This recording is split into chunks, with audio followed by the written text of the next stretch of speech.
fast clarify. Enough. You say that should go before a board, so let's go that before a board. It's going to go before a board. Yeah, and also that's what I'm saying. Like, yes, that will go before a board. Yes, your exact example will go before a board.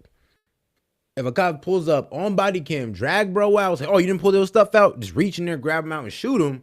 Yeah, he's done. He's done. Like, yeah, we can all agree that doesn't deserve any type of protection under the law. Black man kills anybody, he's going to have to go before a jury as well. So I'm not understanding. We want to make one comment. Anybody, either we going before the board or we not. I want to clarify something. We going before the board or we giving it or we're not. I don't want no police being judge, jury, and executed. That's why we got the courts. This policy that Trump is talking about, one, only extends to federal officers. The vast majority of police brutality cases take place with state and local police. So if you want to see safer streets where you are not concerned about having the type of run-ins with the police that many black people can talk about, it's a state and local issue, right? The president brother, wait a minute, hold up. We know that, but let's, hold on. No, everybody does not know that. I know that, but no. You know that. No, but we got to be clear, though. When you're talking about something from the federal level, that can also trickle down to the state and the local. Sure. So let's not, because when the sister was over here, thank you. No. When you have somebody saying, let's get full immunity, let's be rougher with them, rough them up, that's a problem. Now, you don't have to be as clear. You say you don't want body cam. I ain't never heard no progressive say that. I said, hold on. Yeah.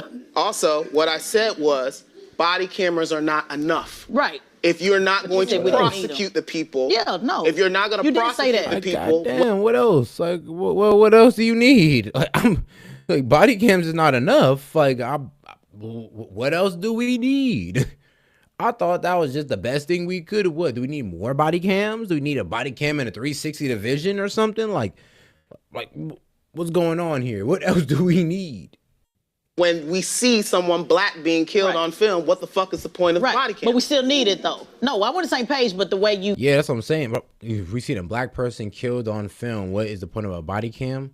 I mean, well, isn't that the... What? Hold on, wait, what? Well, isn't the whole point of the body cam is to catch the black woman being unalived on film? Yes, that's the whole point of the body cam, dog. Yes. You presented it the first time. Well, that's why I wanted to clarify. No, that's what clarification is all about. Let's give some closing thoughts from our guests because we got to wrap up. We've been going way too long. Closing thoughts tonight on the actual debate. On Harris and Trump. Yeah, on the actual debate. There's a person with a record of positive economic growth in this country. There's a person with a record that demonstrates that his foreign policy works. And then there is a person that you just don't know where they stand. And over the last 3 or 4 years, that person and their counterpart hadn't produced any positive outcomes for our community, nor the larger American community. And I would just urge that everybody use logic rather than allowing the media or the news to manipulate them on the basis of their emotion. That's my comment. Okay. Closing thoughts. All right. Well, I would hope that from this debate, everybody was able to really identify what issues each candidate stands on. I think that, it's important that everybody does their due research after this, after especially hearing what the candidates had to say and which side they stand on and where the moderators said they flipped beforehand and what exactly was going on. I think that the thing that everybody should take away from tonight is that context is important, whether it was what we talked about or what they were talking about on stage. But you heard, Kamala Harris keep mentioning Project 2025, and that has nothing to do with Trump.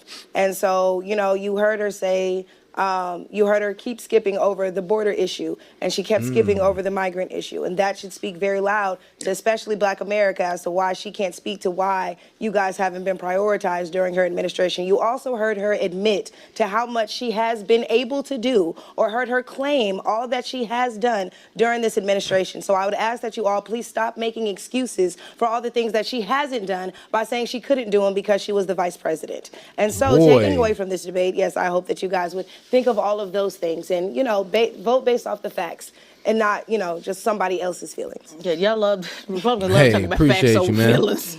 Go ahead. Shout out to Power Stroke Syndicate, man. I think people have to make a sound decision about what makes sense. The fact of the matter is that we have someone that's running for president who has multiple charges. He staged one of the first insurrections in the United States in modern history. If you were to engage in all of these criminal activity, would you be allowed to even have a job, much less run for president of the United States? We got to stop making Constitutionally, yeah, he can. He can do it. Yes, he can. Oh, yes, he can. Politics in America. Actually, let's be real. The founding fathers were insurrectionists, so, you know, hey. But no, Trump didn't run no insurrection. Trust me, that would be more of a riot.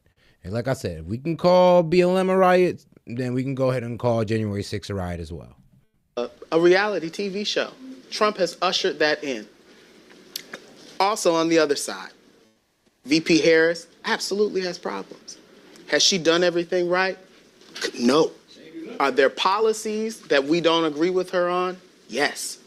And when we're looking for stability, when we're looking for policy that we can actually disseminate, talk about, debate, she's the only one up there that's actually offered solid policies. What? She's the only one up there that has actually offered a plan. Trump has nobody interrupt them. See, Trump this is what y'all got to stop that. Because nobody interrupted them when they gave their closing thoughts. Stop that. I'm not talking about y'all. I'm talking about in the back. This is why, again, this is why don't nobody have respect for y'all. Let this brother finish. Yo, then again, this is why nobody got respect for y'all is wild. Like, yo, she's wilding. I don't even think anybody said nothing loud or anything. I think she's just saying that out of pocket at this point. Like, she's damn near trying to do anything to frame them as bad. That's the framing. She wants people to see black conservatives as bad people, as disrespectful people, just like the liberal blacks. Ain't that crazy, bro? Ain't that crazy? They try to make us look disrespectful, but they're the ones who come with the real disrespect every time. What he's saying. Nobody did. No, it's important. We got to point that out. Nobody was hemming and hawing. No, everybody let y'all get y'all Republican talking points on. So let him finish. Bro, and hold on. Why are you putting what somebody else said in the back on them is crazy? Like, just because somebody in the crowd talked, why are you putting that on them and saying, yeah, that's why y'all look so bad? I'm like, what the hell they do? No, I'm telling you to let him. I'm asking you to let him finish. No, but I'm asking you to let him finish. Hey, you to get my lies out. Nah, we got it. We get it. She said she explained her policies. Bro, she dipped. The first question was a dip of explaining her policies. We know it. They got it. Y'all Kamala supporters got it. Okay, I'm just gonna let y'all sit in y'all delusion at this point. We get it, sir. We got it. They got your clock. Sir. They got your clock. We got it. It's fine. Let him finish. It's fine. Listen, I don't have to. I recognize that some people have gotten into the snake oil of Donald Trump and has fallen underneath his spell. I have not. Some of us still have independent voices. With that being said, this election cycle, there's more on the ballot. Bro's a politician. He says, I have an independent voice. Is hilarious, bro. Oh my God, that's funny. Okay, though. All right, most politicians always align with a party, so your voice is usually unified within your party. Like, but hey, okay. Hey, man, Kingsy, though, I'm weak. Shout out Kingsy for the super chat, man. He said, imagine dating that. Yeah, low key. Like, old girl here, you couldn't finish no sentences with her. Like, bro, you couldn't win no argument. And if you win an argument, she's divorcing you. Like, off rip. Like, you're done. You will see divorce papers. The day you win an argument with this woman right here, you will see divorce papers. Or she's just going to leave you. Than just president Appreciate of the United States. Here in the city of Atlanta, we have to elect a new at-large city council member. I'm looking forward to winning that election on November 5th because local government matters. Many of the things that we talked about, that we were so passionate about, state and local government is the ones that actually make the decision on whether those things move forward or not. And so I remind people to be educated, to seek the facts. Don't just get one side of it. Find out all of the information and make an informed decision. And don't forget about Nah, for real. I advise you to do the same. Like, low key, look at both left-leaning news, look at both liberal and conservative news, and also look at those in the middle. And you can find that out from like certain apps nowadays. Like nowadays you have apps that are AI sourced where you can source out all the news publications, who's in the center, who's far left, and who's conservative. If you do decent research on that, you're going to get a pretty sound answer. You're going to start seeing things match up.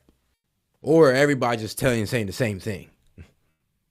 There is times that happens. Local offices on the ballot. Good stuff. Young Jock, give us we all agree. Hey, here it is, man. It is. You have to inform yourself. Like you say, knowledge is power. Yeah. Hey, look, man, you got to be steadfast on trying to gain as much knowledge as you can. And we got, 50-something days before this election? 56 days. Yeah. And it's so crazy. They're so condescending. It's crazy. Then they want to call them disrespectful, but they've been getting hit with nothing but condescending and narcissism the entire time from these people. Oh, man. Keep it 100 with you. I hear these policies on both sides, and I know 100% of the policy is never going to go through on either side, of red or blue. It's not. It's just, it never happens that way. It has never happened that way, and I don't think it will ever happen that way. But I will say that I'm sitting here, I'm listening to this debate. I hear one person who comes off as if they have a warm spot for the country. They're pushing policies that they say, hey, this is going to make for a better economy. It's going to be better for the American people. Then I hear another person that says, hey, look, man, whatever you say, I'm going to do what I want to do because people fear me. You know what I'm saying? I ain't saying I'm saying somebody fear me, but somebody else said people fear me. They know I ain't going to let certain things happen. They put Young Jock on a panel to talk about the presidential debate, bro. I mean, yo. Yeah, I know, right? That is Young Jock. Me and the trip is going down. I think that some Americans feel Young like, Jock, hey, man, this man is willing to be a bully on our behalf. And hey, whatever you believe in, whatever you stand up for, hey, man, continue to educate yourself on that because the freedoms that we are, the freedoms that are on the table right now today may not be there 4 years from now. No matter what, either side to go. But I will say this, look, y'all quit getting caught up in this because I still feel like on both sides, more needs to be done for the people that look like me. And I'm going to just leave it at that. Amen. Yes. Well, my closing thoughts is, once again, I want to thank Revolt. I want to thank you guys for coming. You're always welcome. No other network, no other network, platform, or otherwise have dared to take a live show, live, raw, unedited, with far right, far left, independent, in the middle. I ask that the comments be flow tonight, just so y'all know. That means the trolls, the bots, they calling me everything but a child of God. They talking about you, they talking about us, they doing all. No. They're just talking about you. No, sweetheart. They're just talking about you, sadly. That we have got to grow up and understand I know you wish that politics is messy. It's messy, it's chaotic, it's things that we're passionate about. It's not designed for everybody to feel good. It's designed for this sister to say, I love my God and this is what it is and I'm going to stand on business. And it's okay for this sister over here to say, no, that's not how God works. We have got to be okay with having these uncomfortable conversations. We are never going to get anywhere if we don't have the conversation. So if nothing else, I guarantee that somebody heard something today that made them say, you know what, she got a point. Or you know what, he got a point. And if they don't, it did something to prick your conscience. And I stand on that. And I may not be the best moderator or the best host or the best this or the best that Ted you got. But at the end of the day, I believe in what we're doing, and I believe in what we're doing here. And until MSNBC and CNN and all the rest of them invite black folks in the room like this, we still did a better job than anybody could have done because you actually have. The narcissism in that statement is crazy. Like CNN and all them bring black folks in here. Like, I'm like, well, let's be real. They can't do that because one, he doesn't know what he's talking about. He doesn't know what he's talking about. And I see this whole side over here don't know what they're talking about. That's the problem. And bro's a politician, so he should know just a little bit more. He's a little bit more knowledgeable, but even he's a little bit too far left leaning on things. Young Jock, he's just, a rapper, celebrity, really. He's really a celebrity. He was on Love and Hip Hop and all that good stuff. And her, well, she's been in media for a little bit, so I don't even know what her problem was. Obviously, she's overly left leaning, but hey, I guess that's a balanced debate to her. Have voice here at Revolt. Right. So I want to thank Revolt for that. I want to thank you for always coming and always disagreeing or not agreeing or whatever it is. Right. Like, hey, agreeing to disagree. Agreeing to disagree. And you're welcome back. And I hope we can continue to have this conversation. And I know all my folks, it's so, but this is what it is. And I know we got Jerry Springer political. That's right. That's right. Weak as hell. Jerry Springer, man. Weak. Most unprofessional debate coverage I've ever watched. The co-host or the guest couldn't get a word in because the host kept cutting everyone off. Man, we called to fire the host. The host is silly. It is like, man, the host is everything I never want to see in black women characterized. Oh, man. Yeah, they're not being a little bit too nice, like, on her, bro. They're kind of going off. She turned into a mommy talking down on the women who wanted to speak the truth. And the black men who want to stand up. Yep. Pretty much. The condescending tone and all. It sucks, but it is what it is, though. That's what they hit us with. But, you know what? Let's take it on to the next part of the show. Man, our man Biden and Kamala stepped out. Let's hear what they got to say. And black excellence is American excellence. Let me close with this. The Psalms teach us, and I quote, oh, God.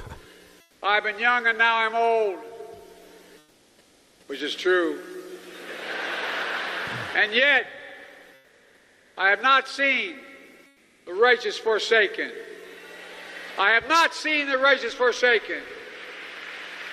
In 1971, as a 28-year-old kid, I decided to run for the United States Senate because of segregation in my city, my state. What? 13 black members of Congress came together then to establish the Congressional Black Caucus. That same year, a founding member of the CBC began exploring the historic run for president. I knew Shirley Chisholm. I served with her. She was righteous. She planted bushes full of mustard seed of faith. In the course of the last 50 years, I've seen those seeds weather storm and strife and blossom into something amazing. I've served as vice president of the first black president and former CBC member. I am president alongside the first black president and former CBC member. And God willing, she'll become the first woman of the President of the United States of America. Okay. And Akeem will become the first black Speaker of the House. Okay, they're riding on identity politics. Let's go. The folks who have work to do.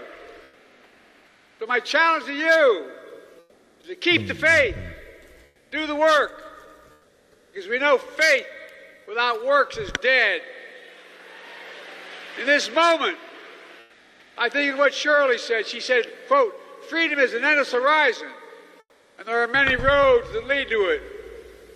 The last 4 years, I've been honored to stand by a true partner who's helped us lead to the horizon of freedom. A journey where character and public life still matters in America. Kamala Harris meets the highest standards of character. I've served with her. I know her. I trust her. And I'll be proud to stand in the steps of the United States Capitol and watch her take the oath of office as President of the United States of America. Oh, Ladies he's selling and it. gentlemen, please welcome Kamala Harris for the people. All right.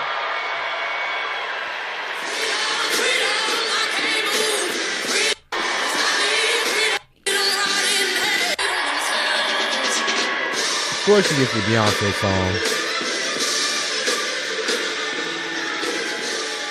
Good evening, CBC. Can we please give it up for our President Joe Biden? Oh, it's good to be back. Please have a seat, everyone. Please have a seat. I have to say, Oh, man. it is so good to be back. And let me just say about Joe Biden, I have.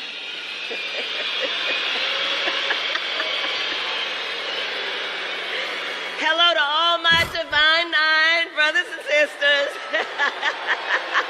and my soror.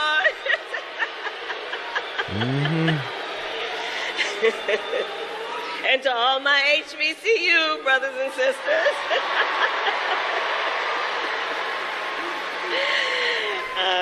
But let me just talk for a moment about Joe Biden. It has been the honor of my lifetime to serve as his vice president. And I'll tell you, I have worked very closely with him, whether we are in the Oval Office or the Situation Room. Joe Biden is always fighting for the American people. And I do know that history will show what we here all know. He has been one of the most transformative presidents in American history. Oh, yeah, you're right. Yeah, he definitely transformed a lot of things. Yeah, the border, our economy. Not in a good way, but he transformed it, though. And so I thank you, Joe Biden, for everything you are and everything you have yet to do. And thank you also to all the leaders of CBC, Chair Stephen Horsford, CBCF Chair Terry Sewell, and ALC co-chairs Troy Carter and Lucy McBath, for your years of service to CBC and to our nation. I also want to thank Hakeem Jeffries, who will be the next Speaker of the House. Yes, he will. And nobody knows how to quote Biggie better than Hakeem. Assistant Leader Joe Neguse, thank you for your leadership. And I cannot So, hold on. The House Speaker is going to be black so he can quote Biggie? Hey, yo, the disrespect is real, but oh my God, it's in our face, though. Oh, man, you got to love it.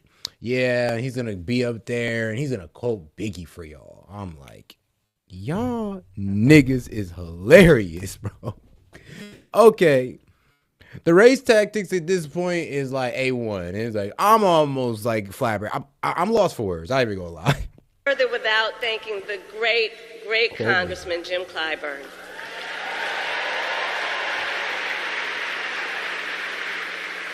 So tonight I must also speak the names of incredible leaders who were my friends, who were our friends, and with whom I had the honor of closely working over the years. Representatives Eddie Bernice Johnson, Donald Payne Jr., and Sheila Jackson Lee.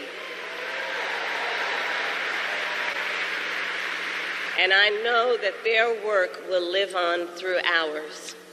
And finally, to all the members of the CBC, over the years, we have worked so closely together on so many important issues, from addressing the crisis of maternal mortality, to expanding access to capital for small businesses, to defending the sacred freedom to vote.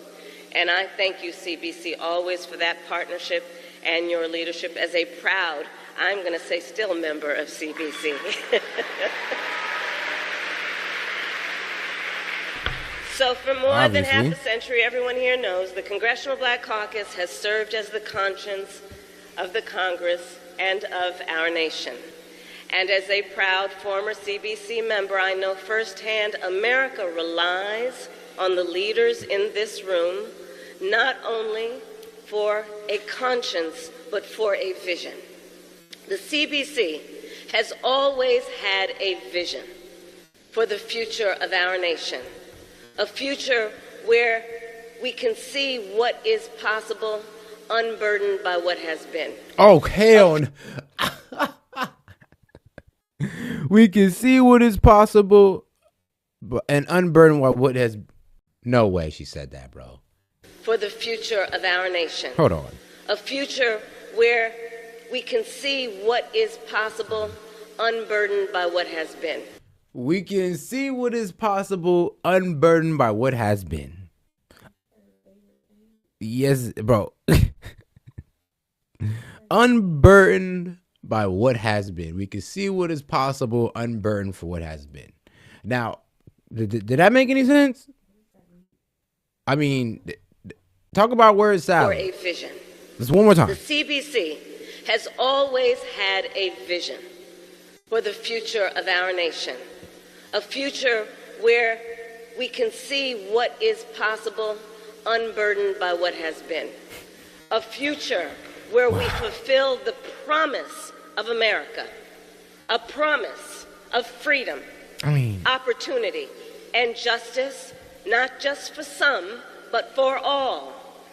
And today, That vision, our vision, is under profound threat. While we move and fight to move our nation forward toward a brighter future, Donald Trump and his extremist allies intend to take our nation backward. They will give tax breaks to billionaires and big corporations, cut Social Security and Medicare, and end the Affordable Care Act, which the CBC fought so hard to pass. But we are not going back. We are not going back. There we go, man. Donald Trump never said he'd end Affordable Health Care Act. No. Okay. We will chart a new way forward. We We'll have to let her together have a vision of a future for our country where no person has to go broke just because they got sick. We have a vision that understands then the importance of strengthening the Affordable Care Act. Remember, they tried to name it Obamacare thinking people wouldn't like it? People love it. He wants to talk about people love it. People love the ACA. Even though the former president tried almost 60 times to get rid of it, it is intact, helping hundreds of millions of people in our country. We have a vision of our country where we understand a lot of people didn't like Obamacare. that the access to health care should not. If you did, Obamacare came out of the Heritage Foundation. Obama got it from them. So, you know, where's part of 2025 come from? The Heritage Foundation. But, you know, it has nothing to do with Donald Trump, you know, according to them. Be a privilege According just to of them, of those who course. can afford it. It I should be believe a it. right. And that is why together we cap the cost of prescription drugs for our seniors, and we'll cap the cost of prescription drugs for all Americans. We actually have a plan for health care, not just concepts of a plan. Concepts. We have a vision of a future where every person has the opportunity not just to get by, but to get ahead. And so we will build, yes, what I call an opportunity economy, so every person has an opportunity to own a home, start a business, and build intergenerational wealth, including my plan to help create 25 million new small businesses in the next 4 years. Ours is a vision of a future where we protect our most fundamental freedoms, including the freedom to vote, which is why we will finally pass the John Lewis Voting Rights Advancement Act and the Freedom to Vote Act. And we will continue to fight for the freedom of a woman to make decisions about her own body and not have her government telling her what to do. Because we here know one does not have to abandon their faith or deeply held beliefs to agree. The government should not be telling her what to do. And CBC, when you pass a bill to restore reproductive freedoms, as President of the United States, I will proudly sign it into law. Sure. So to continue to realize our vision for the future of our nation, we have some hard work ahead of us. But I know we like hard work. Hard work is good work. Hard work is joyful work. And generations of Americans before us led the fight for freedom and for the future. And now, the baton is in our hands. I truly believe that America is ready to turn the page on the politics of division and hate. And to do it, our nation is counting on the leadership in this room. So to everyone here, no matter what state or district you live in or represent, I thank you in advance for your work, the work you have done and will continue to do to register people to vote, and to get folks to the polls. Each of us has a job to do. And the bottom line is, we know what we stand for, and that's why we know what we fight for. And when the CBC fights, we win. I thank you. God bless you. God bless the United States of America. Thank you, everybody. You gotta love the lazy speeches sometimes, man. You just gotta love the lazy speeches. Well, I don't know. Some reason y'all accept it. Y'all accept it. But let's never forget. Let's never forget. And I forgot who recommended this to me. I think it was Christian. Either Christian or somebody recommended this. But let's end off on this. Mr. Biasi. You're stacking charges and rearranging things just to make the case is nonsense. It's a perversion of justice. To make him a convict, a convicted felon. It affects his candidacy if he's a convicted felon. It's a travesty of justice, a mockery of justice.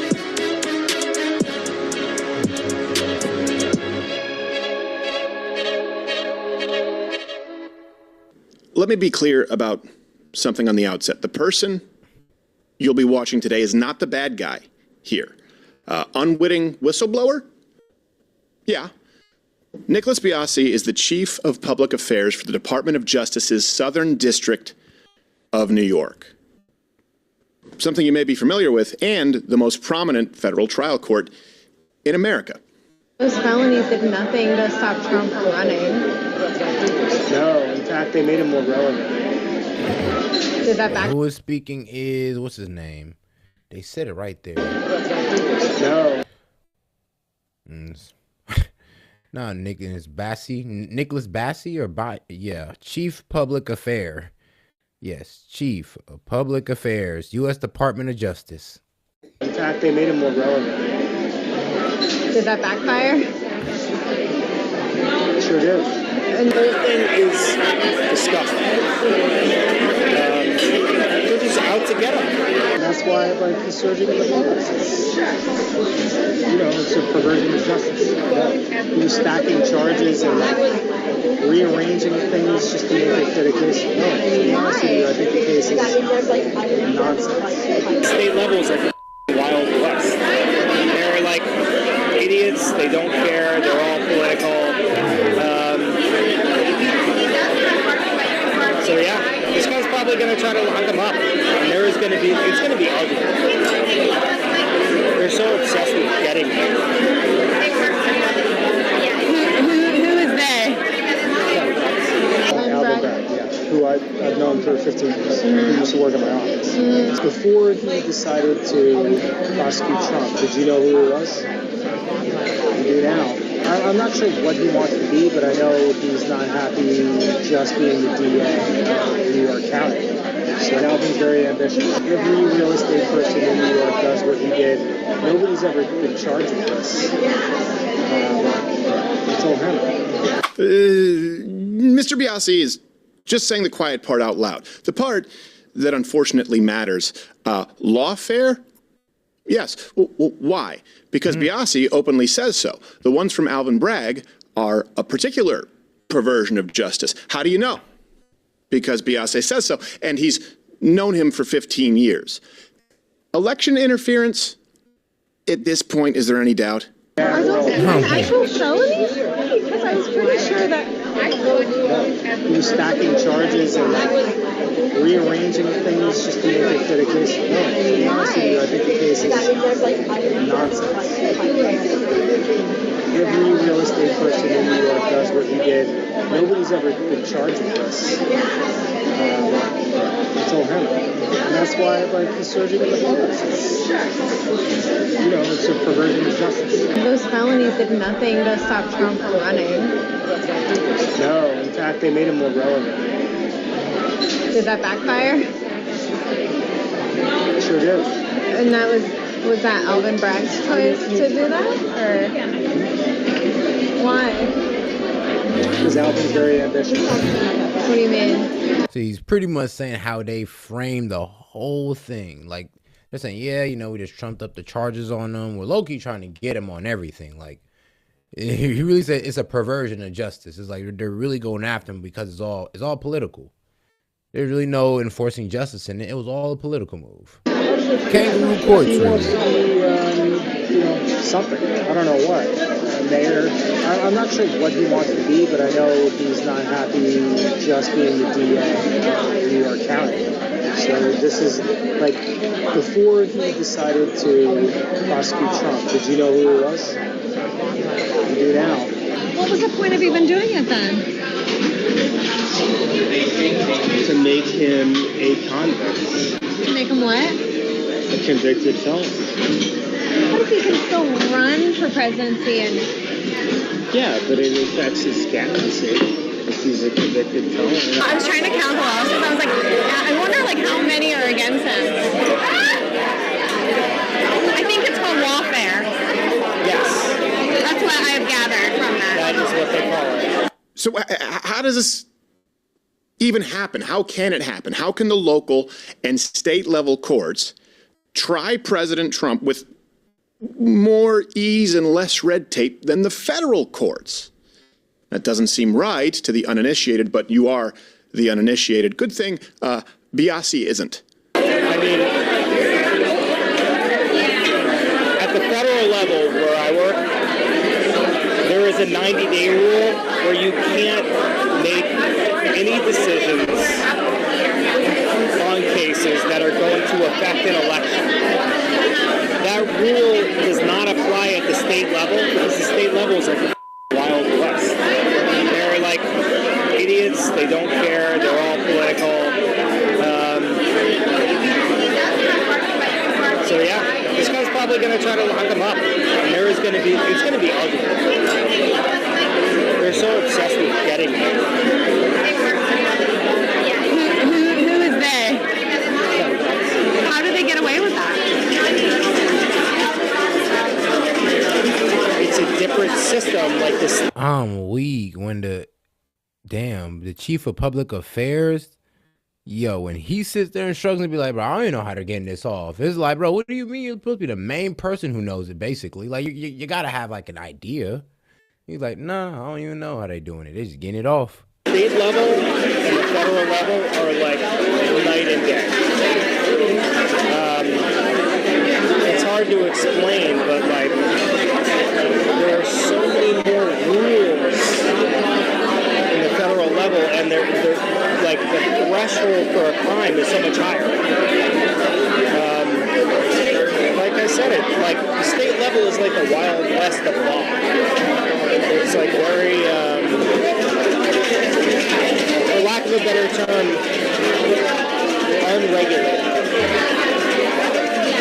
Less checks and balances. And I know what you're thinking. I thought it too. Well, you're talking about one case or two or 19. Hey, if it's local, you break the rules. You